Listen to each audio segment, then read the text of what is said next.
Bienvenidos a Fox Noticias, les informa Andrea Linares. Casi 2 semanas después de los devastadores terremotos que sacudieron Venezuela, una nueva y silenciosa crisis humanitaria amenaza con devastar a la población. El sistema de salud en Venezuela ya enfrentaba graves obstáculos debido a décadas de falta de inversión y años de crisis económica bajo el régimen chavista.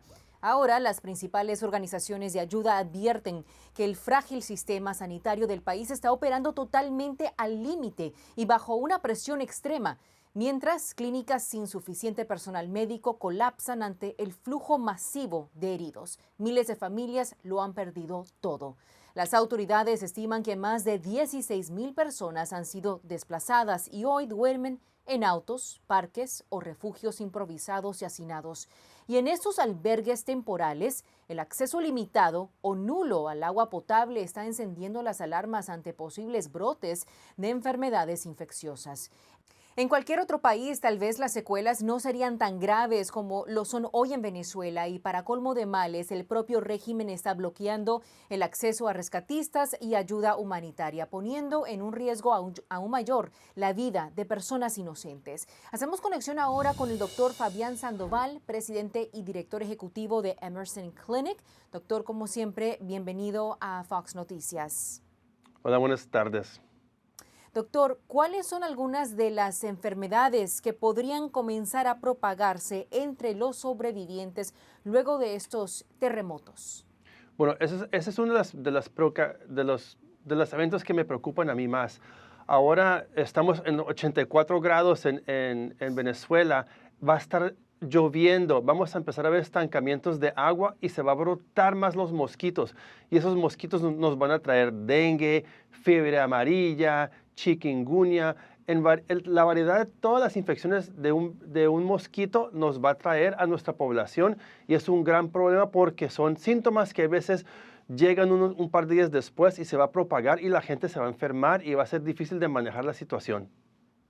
Mientras tanto, ¿qué puede llegar a suceder como consecuencia de esos cuerpos que aún están bajo los escombros, cadáveres que aún no han sido sacados y ahí están los voluntarios, rescatistas, oficiales y familiares, ¿no? Tratando de buscar a sus seres queridos para al menos tener ese cuerpo. Tienes toda la razón. De hecho, un cuerpo ya cuando está en punto de que se empieza a descomponer, no causa problema. El problema son las infecciones asociadas al cuerpo, que empieza a crecer dentro del cuerpo. Y ahí podemos ver esas infecciones, esas bacterias, todo lo que empieza a caer en el desagüe.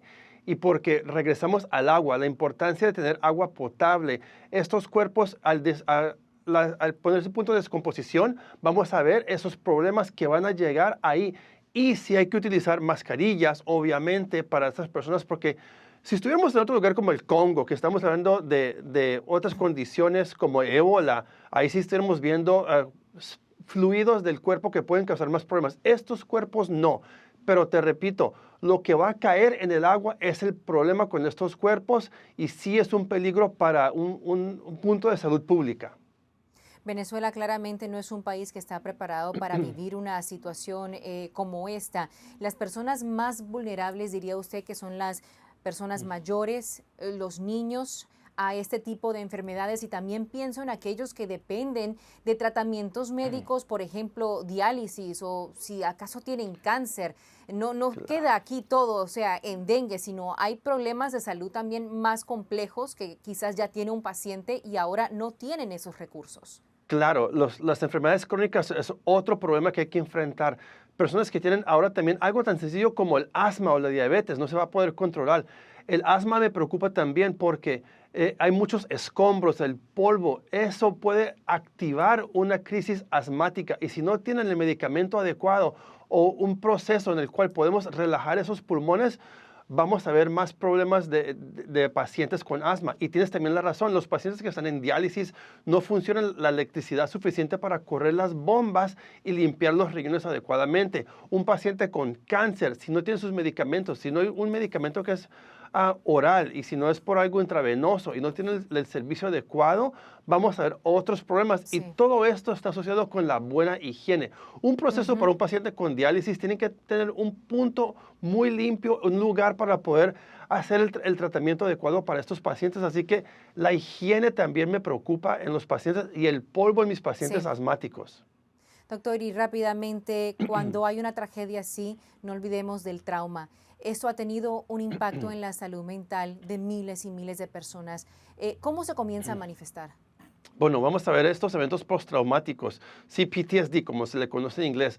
Vamos a empezar a ver personas que se van a retraer, van a no querer hablar de la situación, porque solamente pensar en la situación les va a causar el trauma otra vez. Pero necesitamos un buen hombro, necesitamos la calma, la paciencia, una voz suave. Esta voz suave que en realidad habla con un paciente y dejamos desahogar y hablar en comunidad. Entre más hablemos y desahoguemos esa situación, empezamos a buscar formas de manejar el trauma. Pero sí, es un trauma que va a seguir por años en muchas personas, especialmente en los niños, que son los que más me preocupan. Sí, no dejo de pensar en esas pequeñas Sí. criaturas, momentos muy Y difíciles. Y hay huérfanos que estar estamos allí viendo también. presentes para ellos y darles todo el amor posible. Doctor Fabián Sandoval, como siempre, muchísimas gracias por su tiempo. Gracias por acompañarme. Gracias a ustedes. Y al regresar, nuestro panel de expertos debate las últimas mega decisiones de la Corte Suprema. Atletas trans no podrán participar en deportes femeninos, derecho a la ciudadanía por nacimiento y las reglas del juego electoral. No se lo pueden perder.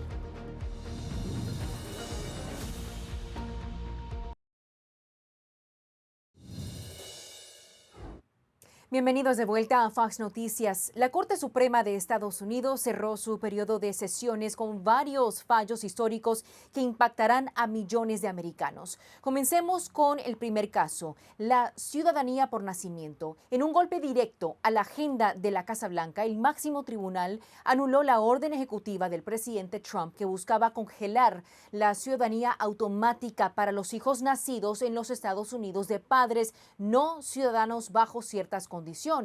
En una decisión de 6-3, los magistrados ratificaron la 14ª enmienda, declarando que la ciudadanía por nacimiento sigue siendo un derecho constitucional automático para prácticamente cualquier niño que nazca en suelo estadounidense.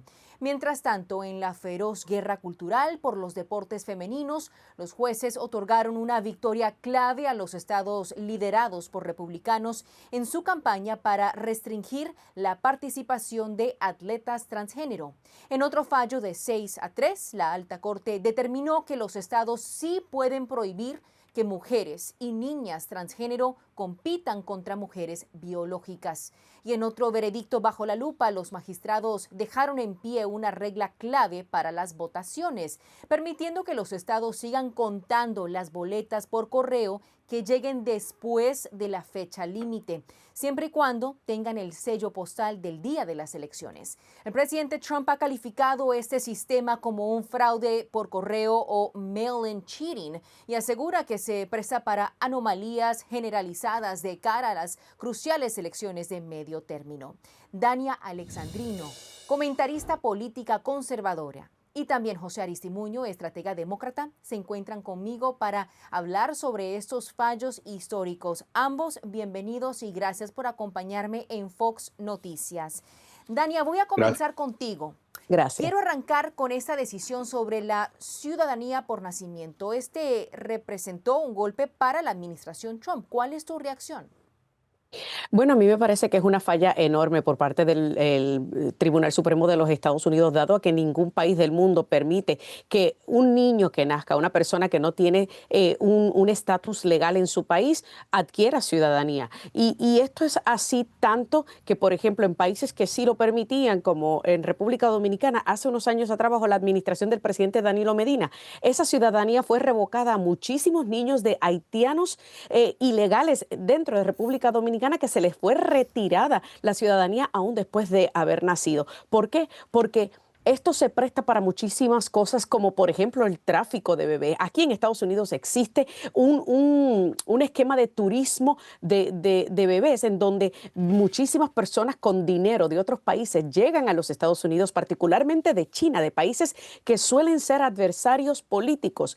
Llegan a este país para que sus hijos nazcan en suelo estadounidense, luego se regresan a su país de origen porque ya su criatura tiene ciudadanía americana. Así que me parece que es una falta grandísima a lo que nuestros fundadores querían, ¿verdad? Con lo que era el birthright citizenship. Si estás aquí legalmente y si tú estás aportando a los Estados Unidos, si estás formando parte, te estás integrando al país y estás jurando, ¿verdad?, lealtad a este país, pues mira, no hay ningún problema en con que tus hijos adquieran esa ciudadanía. Pero automáticamente a todo el que llegue a abusar, a estrujar y a prácticamente llegar a este país simplemente para seguir honrando y teniendo alianzas a su país de origen, pues mira, me parece una falta enorme. Bueno, José, todo parece indicar que la batalla con respecto a este tema va a continuar. Para crear nuevas excepciones a esta garantía de ciudadanía por nacimiento, se requeriría una enmienda constitucional y esto es algo que el Congreso o la administración Trump podrían llegar a promulgar.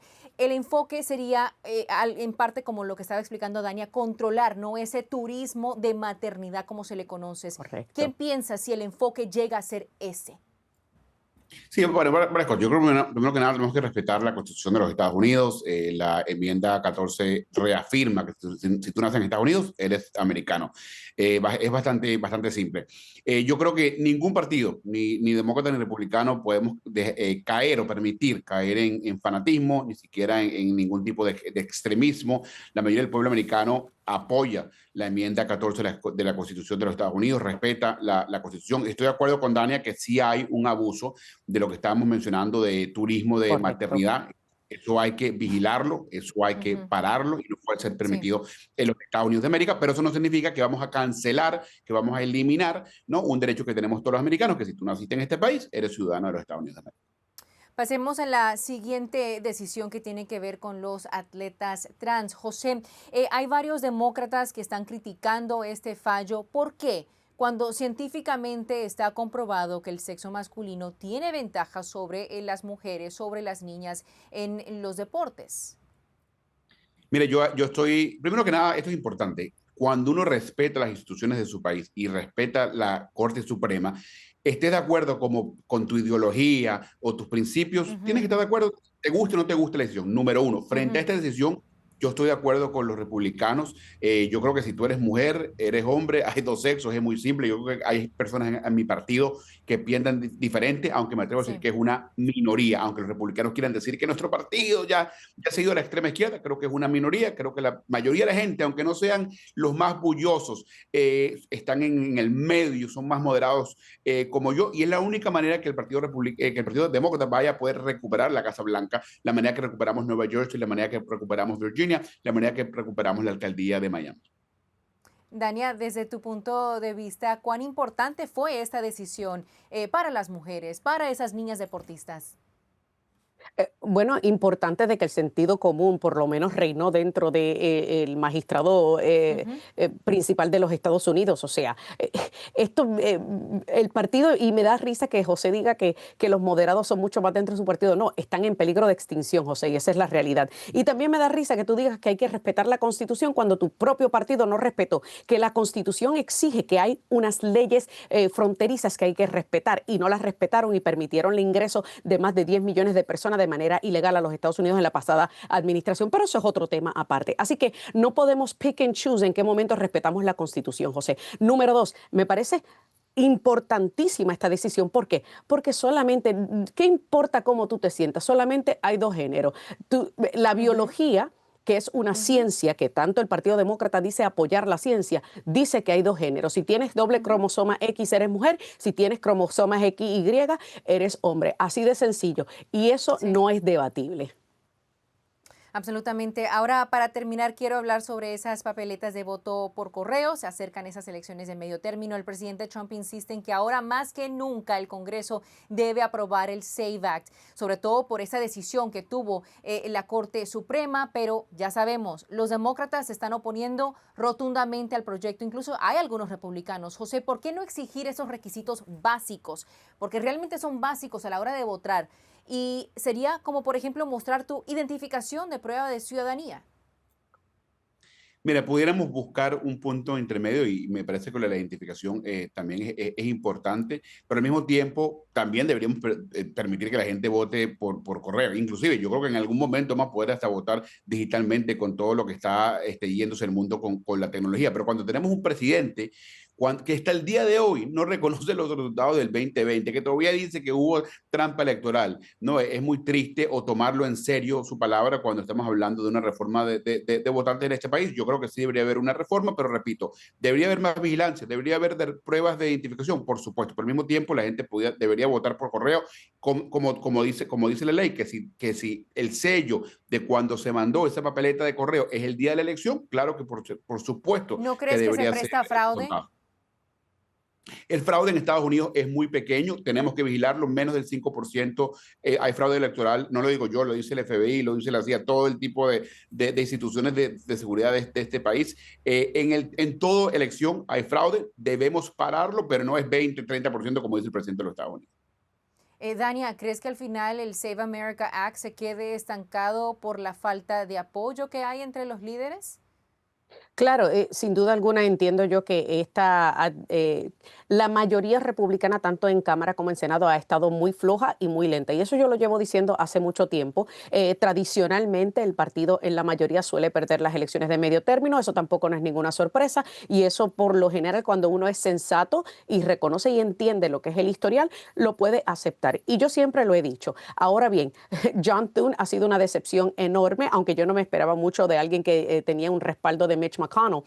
Y los republicanos en el Senado han sido bastante flojos, particularmente los Rhinos, porque hemos escuchado mencionar mucho de esto del Uni Party en Washington, D.C., del pantano del cual el presidente tanto habló. Pues mira, sí existe y es real. Y es que son los dos extremos de ambos partidos que básicamente se dan la palmadita en la espalda y se apoyan mutuamente. Y yo entiendo que ya es hora de terminar con esto de las papeletas por correo, porque en ningún lugar del mundo eso existe. Todos los lugares del mundo tienen Election Day, not Election Week, not Election Month, Election Day. Venezuela, República Dominicana, es más, Colombia, y todos los países de Latinoamérica que recientemente tuvieron elecciones, en un día supimos quién era el presidente, quién era el candidato que ganaba las elecciones. No 3 días después, no 4 días después, no un mes después. Y eso es lo que hay que hacer en este país. Pues José, siempre me gusta también conversar contigo porque sé que eres de los demócratas, digamos, un poco más moderados. Me llama la atención el hecho que dices que sí estarías a favor de mostrar esa identificación. Sin embargo, porque hay colegas tuyos y aquellos que sí son más radicales que simplemente no les convence esta idea. Me queda muy poco tiempo, pero quisiera conocer tu respuesta. Bueno, primero que nada, yo creo que la realidad es que si tú no tienes identificación, entiendo el punto que de repente se hace un poquito más difícil que tú deberías ejercer tu derecho a votar, pero también creo que debería haber una responsabilidad cívica de todo ciudadano americano, tener algo tan simple como una identificación, aunque no maneje, puede ser una identificación normal, no un ID o puede ser una de conducir, pero creo que en Estados Unidos todos deberíamos votar, pero repito, el presidente no tiene la mayor credibilidad actualmente cuando hablamos de cualquier cosa de reforma del voto, porque al día de hoy todavía no reconoce algo tan simple que perdió la elección del 2020. Bueno, Dania Alexandrino y José Aristimuño, como siempre, muchísimas gracias por acompañarme y debatir estos asuntos sobre la mesa. Buen día. Gracias, Andrea. Buen día. Y más adelante, tras semanas de pura tensión electoral y en otra clara ratificación del giro conservador en Latinoamérica, Keiko Fujimori es declarada oficialmente como la nueva presidenta electa del Perú. Esos detalles y más después de esta corta pausa.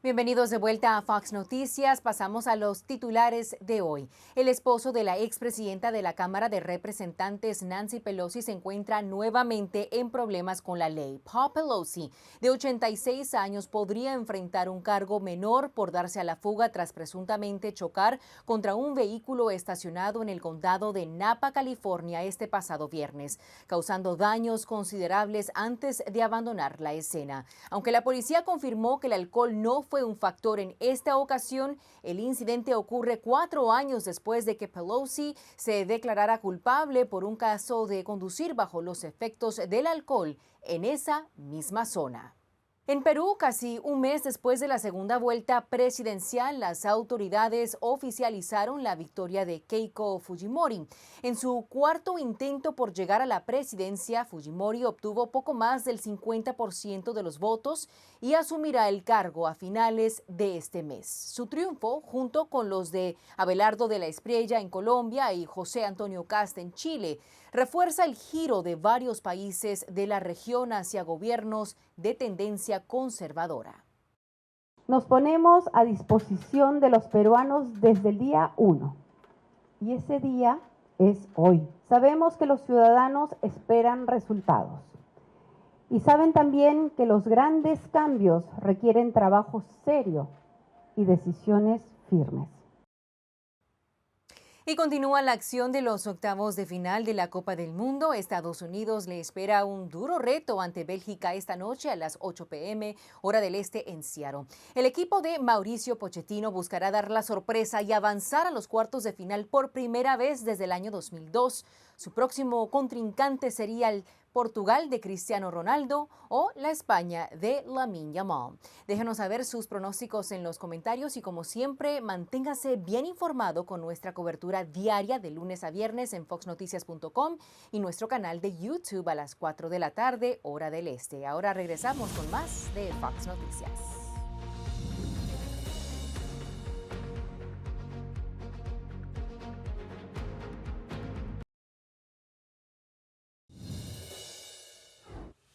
Muchas gracias como siempre por acompañarnos el día de hoy. Nos pueden seguir en las redes en Instagram, Facebook, X, TikTok y WhatsApp para que no te pierdas nada con Fox Noticias. Yo soy Andrea Linares.